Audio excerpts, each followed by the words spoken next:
स्वागत आहे तुमचं सुनीताज सिंपल कुकिंगमध्ये। आज मी तुम्हाला दाखवणार आहे दुधी भोपळ्याची भाजी सुकी कशी बनवायची ते। ही डब्यासाठी पटकन झटपट होणारी रेसिपी आहे। तर त्यासाठी लागणारे साहित्य बघूयात आपण।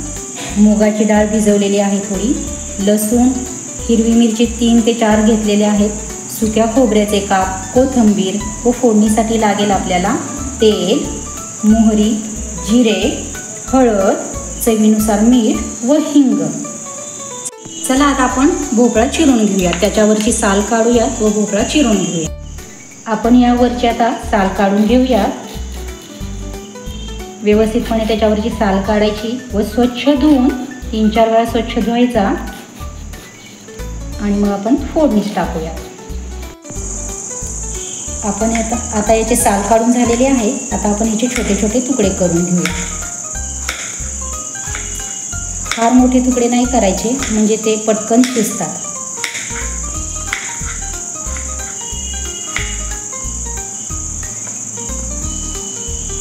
हे असे।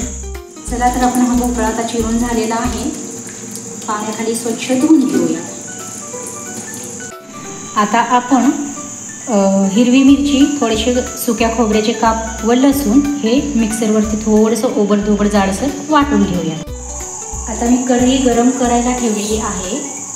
आपण एक छोटी पळी म्हणून तेल घालूया त्यामध्ये।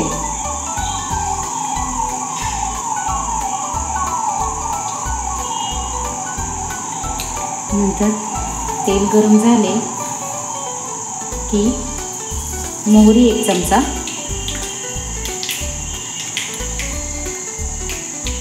मोहरी तडतडली की मग जिरे घालायचे आहेत, गॅस बारीक करायचा, थोडासा हिंग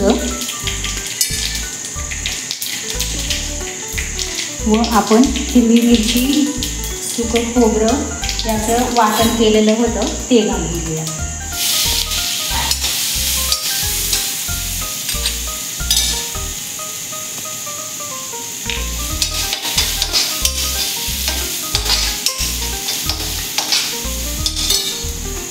हळद घालूयात थोडीशी, अर्धा चमचा, व हे मिक्स करूयात। गॅस बारीकच ठेवायचा आहे।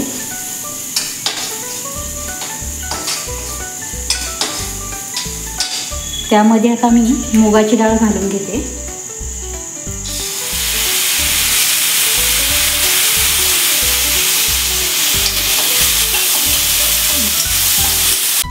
थोडीशी कोथिंबीर घालून घेऊया। 1 ते 2 मिनिट हे थोडंसं परतूयात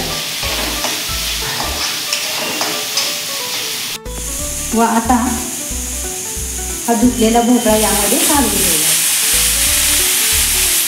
व हे छान मिक्स करूया।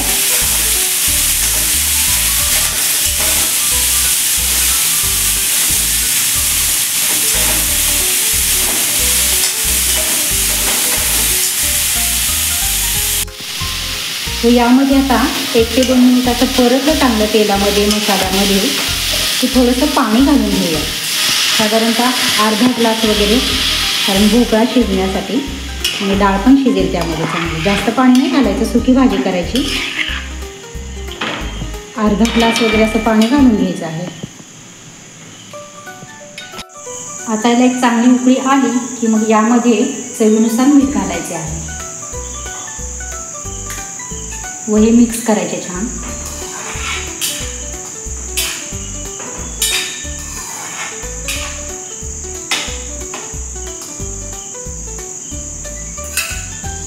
आता हे एक 8 ते 9 मिनटं, 10 मिनिट वगैरे असं शिजू द्यायचे त्याच्यामध्ये। आपण यावरती थोडा वेळ झाकण ठेवले होते व 7 ते 8 मिनिट आपण ही भाजी शिजू दिलेली आहे। आता ही भाजी छान अशी आपली तयार झालेली आहे।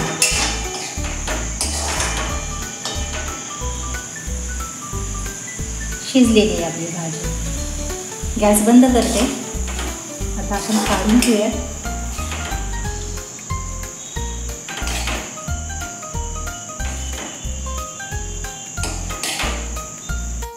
ही भाजी आता मी काढलेली आहे, त्यावरती थोडीशी कोथिंबीर घालते। तयार आहे आपली गरम गरम चपाती सोबत, भाकरी सोबत खाण्यासाठी भोपळ्याची सुकी भाजी। तर मैत्रिणींनो, तुम्हाला माझा आजचा हा व्हिडिओ कसा वाटला ते मला नक्की एक कमेंट करून सांगा। माझ्या चॅनलला लाईक करा, शेअर करा, सबस्क्राईब करा व शेजारी बेल आयकॉनही प्रेस करा। धन्यवाद।